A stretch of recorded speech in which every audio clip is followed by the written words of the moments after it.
Good morning, you beautiful people. I hope you guys are having a wonderful day today. Today, I want to talk about the weapon balance here in World War II. Specifically, I want to talk about the shotgun weapon balance. With each of these videos, I want to kind of adjust these weapons because I feel like there isn't really a super overpowered weapon, but I feel like a lot of these weapons are kind of weaker than they should be and almost to the point of uselessness. But anyway, starting here with the shotgun category, we are going to talk about the combat shotgun, the very first pump action shotgun, the typical shotgun that you think about when you think about a shotgun. I think this one is ever so slightly close to being perfect. I think, in my opinion, it could use a little more consistency, despite what the gameplay behind you shows. I come into too many situations where I hip fire a guy, he's within the same room, and he's not dead. I think if we're within the same room, we should have a situation where a shotgun is going to win no matter what. That's difficult for me to say because I know how small these maps are. Maybe the combat shotgun is okay. You know, maybe it's just my own personal issue. Maybe I'm getting unlucky with the pellet spread, but sometimes they die instantly. Other times, not so much. So maybe the solution here, is not extra damage. Maybe it's not extra range. Maybe it's 2-3 extra pellets that come out of the shotgun itself. I'm interested to see if that solution makes these shotguns a little bit more consistent. I will talk about the expendary rounds, the fire ammo, the incendiary rounds, that's what it is, at the end of the video because I think they do something unique to the shotguns that a lot of people aren't giving them credit for. Moving on to the double barrel shotgun, I don't know what it's called. This is by far the worst shotgun in the entire game. I saw Drifter recently made a video about it being like a really consistent one-shot kill.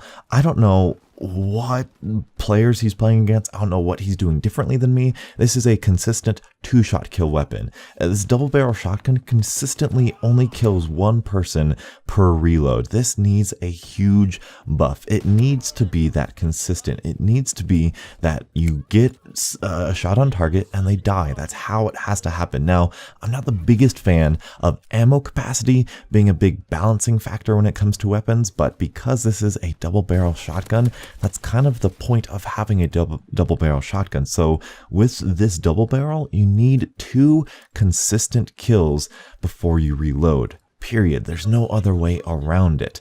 And it's because this game is so fast-paced, because there are so many situations where you're coming up against 1, 2, even 3 people. So when you come up against 3 people, there's no way you're going to win. And as it stands right now, if you come up against 2 people, you're very likely going to die, even if you keep within that shotgun range. Everything I said right there can be perfectly mimicked with the expeditionary special sawed-off shotgun. That shotgun is just like the double barrel, but it's sawed off, and I don't know exactly what's statistically different about it. It seems like a less consistent version of the double barrel shotgun, which I don't know why it's there. Sometimes it's more consistent, sometimes it's not as consistent. These 2 shotguns need a buff. They need to be consistent, 1 kill, 2 kill, reload. That's the point of it. Yes, you can run sleight of hand. Yes, you might have a chance of getting that reload in time.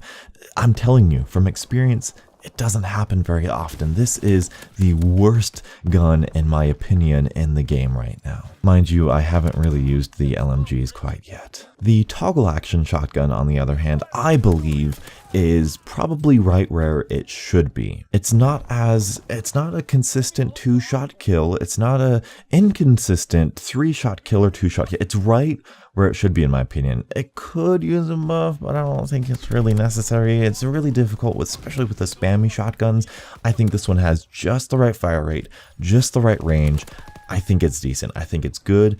I think it's perfectly fine. I had one of the best matches with Hardpoint on it. I absolutely enjoyed this gun. I don't think we need to do all that much. If we want to buff it, we can, but in terms of when you give it in my hands, I don't think it needs that much of a buff. I think if we give it a buff, people are going to start complaining. I think it's good where it's at right now. Now let's talk about the incendiary rounds, because that's what everybody loves to talk about. Oh, he killed me just because he had the incendiary rounds. Let me tell you, from my experience, from what I've been able to pseudo test, the incendiary rounds widen up your hipfire spread, which decreases your effective range and damage. If you're running the combat shotgun and you get a kill from hipfire without the incendiary rounds, if you had the incendiary rounds, you probably would not have gotten that one-shot kill, but they probably would have burned to death. That is my experience. The damage over time makes up for the lack of the one-shot kill. So with this in mind, if you're running the combat shotgun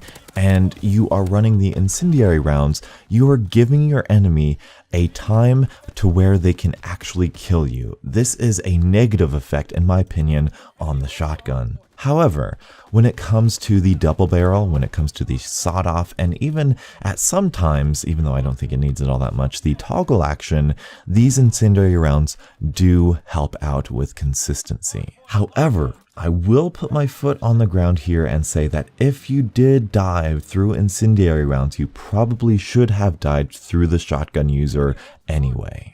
Because of the hipfire spread, because of the range and damage decrease that you get because of the hipfire spread, if they didn't have the incendiary rounds, they probably would have gotten just or that much more pellet damage on you in order to kill you. I don't see them as unbalanced at all. In fact, I see them sort of as a detriment to the shotgun category. Exclusive Ace kind of figured this out already. Running the airborne division with the shotgun category, being able to run faster, mantle things faster, get to positions faster, it's so beneficial, it's so good, and I love it. So overall, two of the shotguns that we have here in World War II are nearly where they are supposed to be. The toggle action is good.